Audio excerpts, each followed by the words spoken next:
Hola amigos, estamos muy contentos de regresar con ustedes. Este es un programa Enfoque B y quisiéramos recordarles, en esta semana estuvimos presentando una pregunta en la página. Les agradecemos mucho que hayan respondido a esta pregunta en una pequeña encuesta acerca de cuáles piensan que son los textos más malinterpretados, ¿no? Y en ese sentido hubo muchas respuestas, la gente ha respondido de manera positiva y estamos muy contentos por eso, así que el día de hoy hemos determinado, en razón a esta encuesta, estudiar Filipenses 4:13. Todo lo puedo en Cristo que me fortalece. Y antes de poder continuar, como siempre es un gusto que esté con nosotros aquí Ricardo y Israel. ¿Cómo están? Buenas noches. Bien, aquí regresando de Veracruz hace pues ya un ratito, va, que regresamos matándonos en la carretera para llegar al programa, si no nos cuelga el productor, pero ya que estamos. Siempre es un gusto que tengan esa actitud en el programa y de verdad me da gusto que respondan correctamente. No, pues igual aquí, muy agradecido y contento de estar nuevamente aquí reunidos. Excelente. Nuestro texto, Filipenses 4:13, es uno de los textos más mal interpretados. No sé si alguna vez a ustedes les tocó ver a un boxeador llevando en su frente un listón con la leyenda o la cita bíblica de Filipenses 4:13. O hemos visto cómo algunas personas usan esta frase como si fuera un mantra.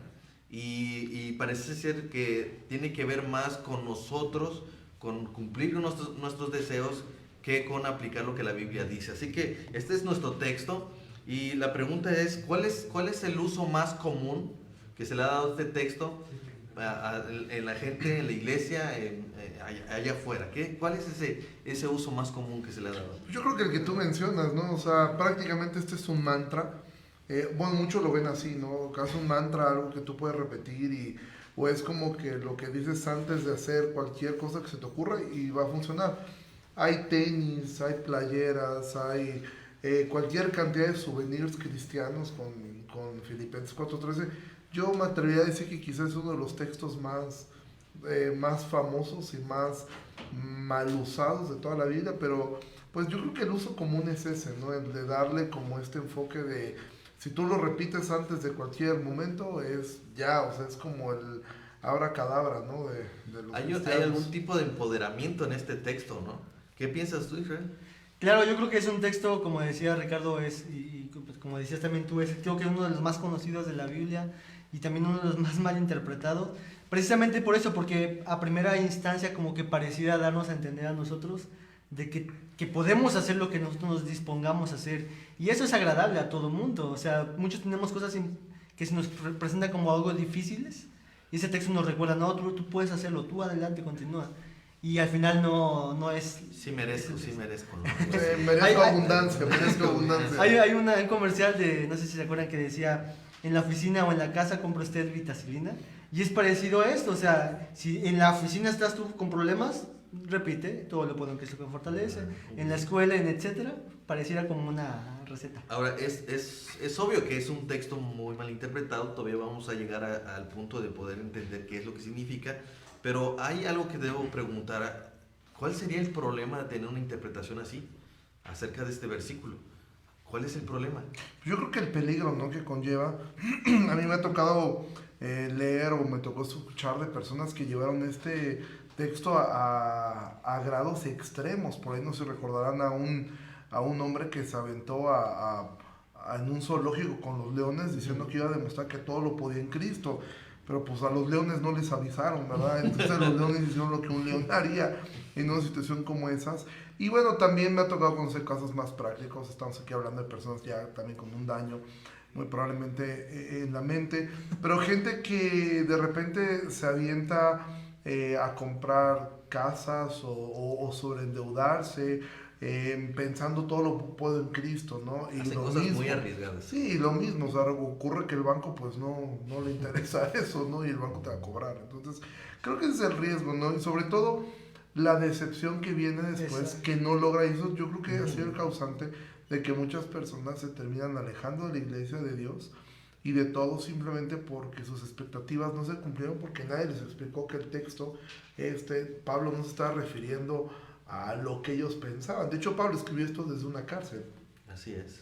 Aquí hay una pregunta importante y es que es posible que este tipo de interpretaciones estén ligadas a otro tipo de doctrina no bíblica a la cual se estén refiriendo o se esté en esencia, quizás por mencionar la ley de la atracción, ¿no? La ley de la atracción, para quienes quizás no están relacionados, es esto precisamente en la que declaran, decretan o toman como suyo algo que todavía en realidad no lo es, pero por fe o por una cuestión de repetir continuamente uno dice esto ya es mío. Entonces es cuestión de que tú lo tengas en tu mente, lo creas y empieces a hacer cosas que parecieran que ya es tuyo, y eso es la ley de la atracción. Pareciera que de repente este tipo de interpretaciones están ligadas con ese tipo de doctrinas no bíblicas. Por supuesto, no solamente, bueno, yo resalto mucho lo que decía Ricardo, de que hay muchos textos que se tornarían muy peligrosos, ¿no? Y en este caso el ejemplo que ponía, se trataba de una vida por una mala interpretación del texto. Y claro que el libro de Romanos pone un énfasis de que o adoramos a Dios o adoramos a lo creado. Y yo creo que esto mismo sucede en los escritos. O enseñamos o aprendemos o caminamos conforme a la doctrina bíblica o la intercambiamos por cualquier cosa. Como tú lo decías, la confesión positiva suena más agradable, más bonito, saber que yo puedo alcanzar cualquier cosa, que se trata de mí. Es una doctrina centrada en la realización del hombre, y eso a todos en cierto sentido nos gusta mucho. Es así. Entonces, ahora que ya podemos ver que sí es un peligro y que trae consecuencias malas, funestas en algunos casos, arriesgadas en otros casos, la realidad ahora, ¿cómo es que llegamos a este versículo? Porque tiene un contexto, también se desarrolló, como tú decías, Pablo está en la cárcel y ahí es donde escribe esta carta, pero ¿cuál es el contexto de este versículo? ¿De dónde viene? ¿Por qué? ¿De qué está hablando Pablo? Sí, bueno, esta carta se le conoce comúnmente como la carta del gozo.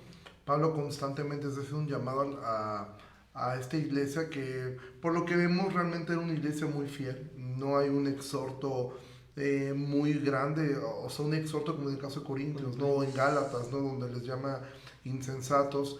En el caso, bueno, sí vemos que hay un caso particular con dos mujeres, ¿no? Evodia y Síntique, que Pablo les dice pues que ya se arreglen ellas dos. Pero ahí en fuera es una iglesia que entendemos que es muy fiel y que estaba recuperando el cuidado que habían tenido sobre la vida de Pablo. Y ese es el contexto, pero Pablo está en la cárcel. Pablo, al decir todo lo puedo en Cristo, realmente el todo lo puedo en Cristo está haciendo una afirmación de lo que él acaba de decir. O sea, todo lo puedo en Cristo porque realmente he soportado. Aún ustedes ahora están queriendo volverme a ayudar, pero yo he podido, o sea, el Señor me ha ayudado a soportar. Pablo dice, he aprendido a tener, a no tener, y en todo he sido enseñado. Entonces, realmente ese es el contexto en el cual Pablo escribe esto. No está dando él como un mantra, porque de hecho sería contradictorio a lo que entender que este versículo es como un versículo que me empodera para poder hacer lo que yo quiero, con eso que tú decías de la ley de atracción. Realmente sería contradictorio a lo que Jesús dijo, separados de mí nada pueden hacer. Entonces sería como que, a ver, por un lado Jesús dice que sin él, y Pablo dice que todo lo puedo en Cristo, ¿no? Entonces Jesús no está refiriendo, vas a poder hacer lo que tú, y es tan fácil de demostrar. Yo recuerdo que alguna vez yo enseñé esto a los adolescentes, perdón que tuve un poco más de tiempo en mi respuesta. Recuerdo que le dijo a un adolescente, o sea, ¿cuántos de ustedes creen que todo lo pueden en Cristo? Y pues están acostumbrados a estas enseñanzas, no, amén, y todo el rollo. Y le dijo un chico de ellos, le digo, ¿puedes pasar tú? ¿Crees que todo lo puedes en Cristo? Sí. Le digo, toca el piano, toca para Elisa de Beethoven. ¿Cómo? No, pues todo lo puedes en Cristo, no, dale, campeón.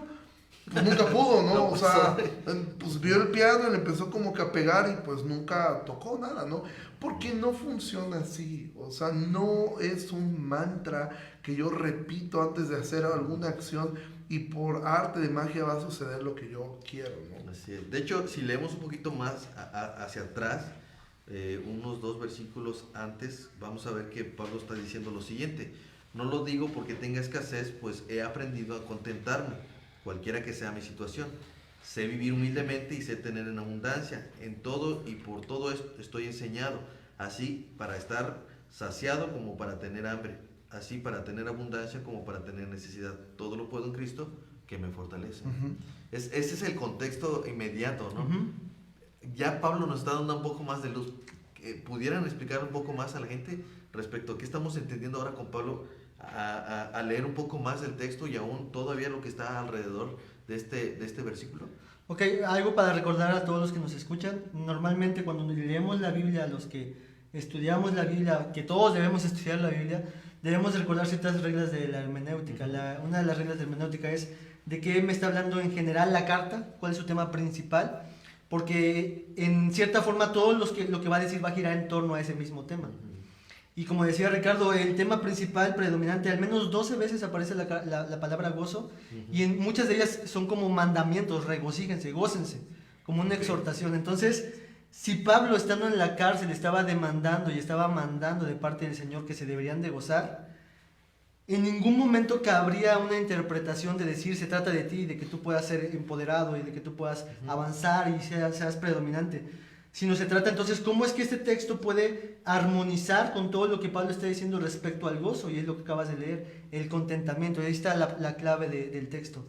Pablo todo lo podía en Cristo, porque podía contentarse y encontraba contentamiento en Cristo Jesús. De hecho, Pablo en el capítulo 2 de Filipenses dice: sean de este mismo pensamiento como fue en Cristo. Siendo humilde, se humilló, él careció de muchas cosas, pero él se despojó de todo y nos salvó. Sean lo mismo que ustedes, sean humildes, y esa humildad les provocará gozo. Sí, porque de hecho lo que está diciendo Pablo, ¿no? En el versículo 11 dice: no lo digo porque tenga escasez, pues he aprendido a contentarme. Y después el versículo 12 dice: sé vivir humildemente, dice, y por todo estoy enseñado. Entonces aquí el centro es el contentamiento de Pablo, el decir he aprendido, no es que lo supiera, sino que lo aprendió. He aprendido, estoy siendo enseñado. Eso como resultado me da a todo lo puedo en Cristo. O sea, todo lo puedo. ¿Por qué? Porque en las buenas me he mantenido con Cristo, en las malas estoy con Cristo, en la cárcel estoy con Cristo, fuera de la cárcel estoy bien, cuando tengo abundancia no me muevo. O sea, ¿por qué? Porque su tesoro era Cristo, no era algo externo. Entonces, en esa parte, por ahí hace un momento mencionabas eso, esto de estar en Cristo. O sea, Pablo dice: todo lo puedo en Cristo. Mientras yo esté en Cristo, esté allí, donde esté, estoy bien. Esa es la referencia. Entonces, el poder o la capacidad de estar bien en cualquiera de las circunstancias es por Cristo, ¿no? Sí, en claro. el poder de Cristo. Y en ese sentido, me llama la atención que Pablo dice: he sido enseñado. De alguna forma el texto también nos está mostrando que las circunstancias que vivimos, las cosas que pasan por nuestras vidas, es una manera en que estando en Cristo aprendemos a estar contentos, ¿no? Porque ese es el punto de Pablo. Mírenme a mí, estoy en la cárcel y debido a todas estas circunstancias y de hecho en otra parte en otras de sus cartas Pablo empieza a decir muchas de las cosas que a él le sucedieron, ¿no? Y cuántas veces fue azotado, cuántas veces naufragó, cuánto fue apedreado, etcétera, etcétera. Y él se refiere a todo lo que pasó en su vida como algo en lo que Cristo le ayudó a estar contento y a ser enseñado, ¿no? Es decir, hay un llamado a la iglesia y a quienes creemos en Cristo a poder recibir todas las circunstancias, todas las dificultades como una forma en la que Cristo nos enseña a vivir y a estar contentos. ¿Eso es correcto? Yo creo que esa es la diferencia. Todo el mundo, en cierta forma, lo ha dicho muchas veces Ricardo, que todo el mundo buscamos en algún sentido ser felices, tener alegría, tener tranquilidad, estar contentos, y lo buscamos de diferentes maneras. Y el texto nos dice que en verdad la verdadera felicidad y el verdadero gozo está en Cristo Jesús. Y Jesús en las demás cartas empieza también a hablar acerca de una nueva vida. Tenemos una nueva en Cristo Jesús. Somos bendecidos en Cristo Jesús. Todo está contenido en Cristo Jesús. Nuevas criaturas. Exactamente, nuevas criaturas somos en Cristo Jesús. Y todo está en Cristo Jesús. Así que el mensaje del Evangelio y el cristianismo verdaderamente es un mensaje de buenas noticias, porque podemos estar contentos, gozosos, aun cuando estamos derramando nuestras lágrimas porque se haya partido un ser querido. Y eso es maravilloso. Exactamente. Ahora, obviamente ya entendemos el contexto, ya entendimos que este versículo no nos empodera, no nos da la capacidad de hacer todo lo que creamos y lo que queramos hacer. Pero ¿esto significa que Dios no prometió fortalecernos? ¿O realmente esa verdad sí está claramente explicada en la Biblia? Yo creo que, o sea, qué bueno que lo tocas, porque sí, o sea, aquí dice, todo lo puedo en Cristo que me fortalece, o sea, Pablo está diciendo, mi fortaleza viene de Cristo, o sea, Cristo, al estar yo en Él, soy fortalecido, ¿no? Que es lo que la Biblia también, Pablo lo va a decir en otra parte, que somos más que vencedores por medio de aquel que nos amó, y la Biblia hay promesas, ¿no? O sea, Por ejemplo, hacia el creyente. por Sí, ejemplo, sí, sí. Isaías 40:29 dice, Él da esfuerzo al cansado Ujú. y multiplica las fuerzas al que no tiene ninguna, ¿no? Sí. O como dice Salmo 138, versículo 3, el día que clamé, me respondiste, me fortaleciste con vigor en mi alma, ¿no? Ujú. O sea, la Biblia enseña que sí. Sí, o sea, la Biblia nos enseña, pero fíjate, tomando ahora lo que mencionas de Isaías, a mí sí me ha llamado mucha atención, porque dice que Él multiplica las fuerzas del que no tiene ninguna. Y eso es lindo porque por un lado te deja ver que Dios fortalece, pero Dios es el único que puede multiplicar por cero y de un resultado, porque todo lo que multiplicamos es cero, pero Dios dice, o sea, yo puedo multiplicar la fuerza del que no tiene nada, o sea, porque es producido a través de mí, que es lo que Pablo está diciendo acá. Y obviamente la Biblia nos promete este tipo de cosas, o sea, que el cristiano va a ser fortalecido, pero creo que es importante el separar que la fortaleza del Señor no es lo que yo a veces estoy esperando. O sea, quizá la fortaleza del Señor es, hay gente que dice, Dios me va a sanar y Dios me va a quitar el cáncer. Amén, y qué padre cuando Dios sana a través de la ciencia de un milagro. Pero quizá la fortaleza es que vas a poder soportar la enfermedad y Dios te va a dar la fuerza para soportar y para estar gozoso, que es el tema de la carta, y poder decir todo lo puedo en Cristo. O sea, si estoy enfermo, estoy contento. ¿Por qué? Porque mi gozo es Él. Si estoy sano, estoy contento porque mi gozo es Él. No la salud me da la felicidad, Cristo me da ese gozo. Entonces, pero esa fortaleza, que es lo que Jesús dijo, o sea, mi paz les dejo, no como el mundo la da. ¿Por qué? Porque el mundo ofrece una paz que es la ausencia de problemas, de enfermedades, de dolencias. Y Jesús dijo, yo les doy una paz que es distinta a la que el mundo da. Es una paz que en medio de la tormenta tú puedes mirar, y eso la semana pasada veíamos el texto de Pablo y Silas en la cárcel. Mientras otros estaban gritando, o seguramente estuvieran gritando mil cosas, estos tipos estaban cantando. Estaban en paz, pero no estaban en el lugar, digo, ninguno de nosotros quisiéramos estar en un cepo, ¿no? Golpeados hasta el fondo, ¿no? Eso es a lo que Pablo se está refiriendo, y esa es la fortaleza que el mundo no entiende. O sea, como tú decías, en un funeral, o sea, que tú miras cómo el cristiano abraza las promesas que Pablo dice en Tesalonicenses 5, que nosotros no estamos como los que no tienen esperanza. O sea, cuando el cristiano sabe que alguien partió, hay un dolor de la nostalgia de no verlo, pero hay un gozo de saber que está con el Señor. Y esa es una fortaleza que el Señor da, una fortaleza que el mundo no tiene. Amén. Ahora, ya que hemos visto todo esto, ¿qué podemos aprender de este texto o qué nos enseña este texto, ¿no? ¿Qué es lo que nuestros oyentes, la gente que ahora está mirando este programa y está estudiando con nosotros este texto, qué aprende? ¿Qué se puede llevar en el corazón? En este momento, ¿qué enfoque le podemos dar?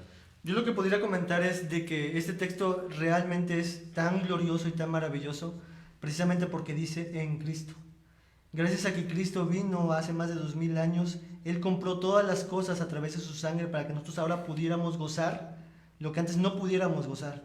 Entonces, como lo dice también Pedro, tenemos en Cristo Jesús todas las promesas, todas las cosas necesarias para la vida y la piedad. El mensaje del Evangelio es precisamente esto, que ahora nosotros podemos estar gozosos, podemos perdonar, podemos amar, podemos tener esperanza, podemos tener paz aún en la aflicción, en este mundo tan terrible. Cristo promete y dice, yo estaré contigo para siempre, y eso es un motivo de gozo. Y eso es lo que el texto promete. En cualquier circunstancia donde tú estés, yo estaré contigo, y aún cuando vayas en el valle de sombra y de muerte, yo estaré contigo. Para mí, algo que trato de ser siempre con los textos es cómo esto lo ejemplificó Cristo Jesús. Jesucristo también de la misma forma todo lo pudo en Dios que le fortalecía. En el momento más angustioso de Cristo Jesús, que empezó a sudar gotas de sangre, después de haber orado al Padre y de que el Padre le dijo, no, vas a tener que sufrir, vino un ángel a consolarlo, a confortarlo, porque esa es la promesa de Dios. Jesús también dependía del Espíritu Santo, también dependía del Padre, y eso es lo mismo que nosotros ahora podemos hacer gracias a lo que Él hizo. Amén. Bueno, ¿algo más que quieran? Yo quisiera agregar de algo práctico, o sea, creo que la misma carta en el capítulo 3, versículo 8, después que Pablo muestra sus credenciales, él dice, o sea, según ustedes creen que tiene algo de que gloriarse, pues yo más, ¿no?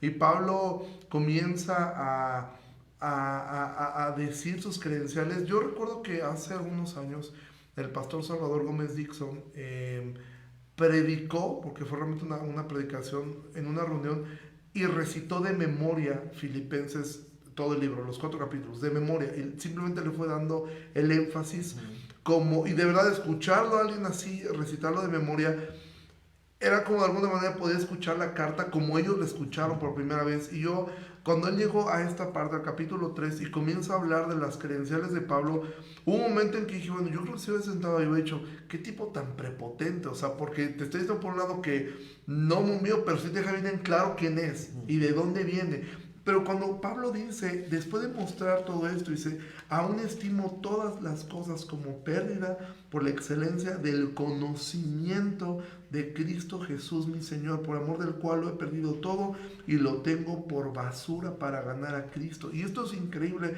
porque Pablo dice la excelencia del conocimiento de Cristo, es decir, ni siquiera está refiriéndose en este momento a la persona de Cristo, sino al simple hecho de saber de Él, de conocerle, de saber. Y de verdad, si nosotros, el creyente, entendiera que el creador del universo, el que solamente dijo sea la luz y la luz fue, el que solamente dijo sean las montañas y las montañas fueron hechas, que solamente habló y todo fue creado, ese mismo Dios es el que habita en nosotros, está con nosotros, prometió estar en nosotros, intercede por nosotros. Realmente todo lo demás es basura, o sea, y entonces Cristo se vuelve más hermoso que cualquier cosa que la vida nos pudiera ofrecer. Y realmente ves lo basura, que todo lo demás es, por ahí cantamos nosotros, o sea, todo lo demás es arena, o sea, en comparación de Cristo. Entonces yo creo que de forma práctica entender esto, o sea, si tú eres creyente, tienes a Cristo, o sea, al creador de todo está ahí, estás en Él. Confía en Él, confía en su soberanía, esfuérzate, haz lo que tienes que hacer, pero confía en Él. Y si tú estás escuchando este programa y no eres creyente, bueno, esto no aplica para ti, aunque lo repitas como mantra, ¿sí? No aplica para ti. O sea, si tú no conoces al Señor, no rindes tu vida, no lo haces tu Señor, bueno, Él es ya Señor, pero tú no rindes tu vida a ese señorío, nada de esto es para ti. Entonces yo creo que de forma práctica es esto, poder mirar cómo Pablo menospreciaba todo lo que él tenía con el fin de conocer a Cristo. Amén. Pues miren, hemos estado viendo acerca de este texto, aprendimos mucho, gracias por la forma de ilustrar este texto y poderlo entender más. Creo que al final las palabras de Pablo terminan siendo un testimonio personal del conocimiento y de su salvación, del conocimiento de Cristo y de su salvación en Cristo. Y aprendemos que al final este texto nos enseña a gozarnos en medio de las dificultades, a estar contentos con lo que Dios nos da, a confiar y a depender en Dios solamente, y a ser agradecidos y regocijarnos en el Señor por todo lo que Él hace y nos ha dado. Entonces, si en algo puede servirte este estudio, medita en él. Nos da mucho gusto que nos estén escribiendo y nos estén comentando, ¿verdad? Y que nos estén diciendo algunos de los textos que más les gustaría ser estudiados aquí. Con mucho gusto lo vamos a hacer. Sigan participando con nosotros, síganos a través de las redes y por favor, si quieren dejar algún comentario al pie de este video, háganlo. Y también si quieren enviarnos algún mensaje por inbox, también con mucho gusto lo vamos a responder. Mientras tanto, este fue un programa más de Enfoque B. Esperamos poderles haber edificado y habernos edificado mutuamente. Así que nos estaremos viendo hasta la próxima, si Dios quiere. Y pues finalmente esto seguirá creciendo gracias a su apoyo y a que nos estén siguiendo. Así que les mandamos un saludo a todos A los que nos Chicotepec, siguen. Que estuviste apenas. Estuvimos por allá comiendo muy rico, allá y pues visitando la iglesia en Chicón y pues está, yo ya hemos ido todos, tú eres de allá, pero en los que fuimos muy padre. Tierra Santa. Tierra Santa, es de la verdad Tierra Santa.